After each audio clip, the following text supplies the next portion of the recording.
Ang mga duty bearers ay mga taong may responsibilidad at pananagutang ipagtanggol, isulong at isakatuparan ang mga karapatang pantao ng mga mamamayan.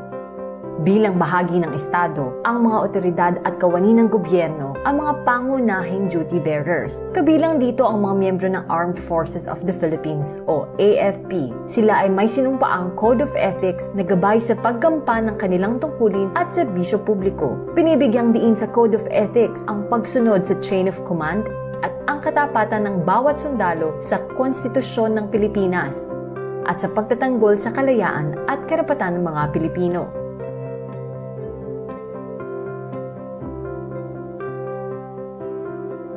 Tuwing ika-15 ng Oktubre, ginugunita ang AFP Code of Ethics Day. Bukas lagi ang komisyon sa pakikipagtulungan upang mapangalagaan ang karapatan ng bawat mamamayan.